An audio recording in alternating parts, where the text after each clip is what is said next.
Ever notice how when a woman cheats, she doesn't always act guilty? Sometimes she's extra nice, sometimes she's irritable, and sometimes she becomes the victim. Now that's because guilt doesn't show up the same way for women as it does for men. And that's a fact. Men confess to relieve guilt. Women manage guilt to protect emotional control.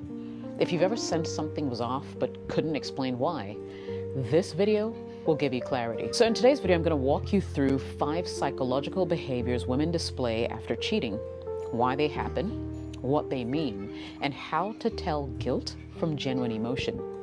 Let's start with the most confusing one. Sign 1, overcompensation, the too much love phase. You know that sudden burst of affection that almost feels too good to be true?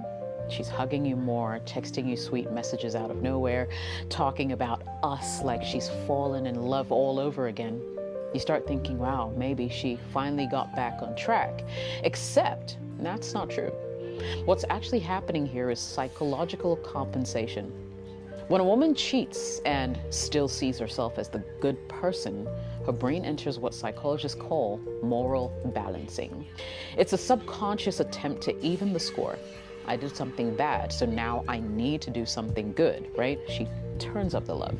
She gives you gifts, plans romantic dates, becomes more sexual. But underneath that affection isn't genuine passion, it's guilt management. You can usually tell because the energy feels forced.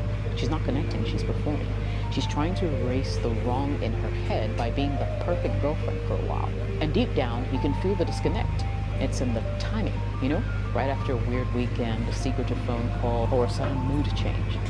It's in how she praises you, more like reassurance than real admiration. It's in how she touches you, gentle but detached.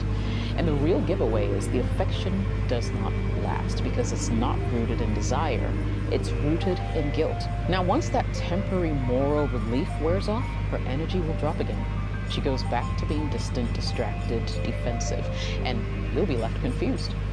So when her love suddenly doubles overnight, don't just enjoy the attention, observe it. Ask yourself, what changed? What triggered the shift? Because real love deepens over time. Guilt love spikes and then crashes. Sign number 2, irritability and random anger, when guilt turns to hostility. Now, ever notice how out of nowhere she starts getting irritated by everything you do? Your jokes aren't funny anymore, your habits suddenly bother her, she nitpicks your tone, your timing, your presence, you name it. And basically you're left asking yourself, wait, what did I even do? The answer might be nothing, you know? When a woman feels guilty, her mind goes to war with itself. Part of her wants to suppress the guilt, to keep things normal. The other part can't stand being reminded of the man she betrayed. That tension has to go somewhere, and so she redirects it towards you. Psychologists call this emotional displacement, projecting uncomfortable feelings onto a safer target. And who's safer than the man who still trusts her? So she finds reason to be angry, tiny ones, manufactured ones. It's her mind's way of saying, if I can find fault with him, I don't have to feel so bad about what I did. Here's how it plays out. She'll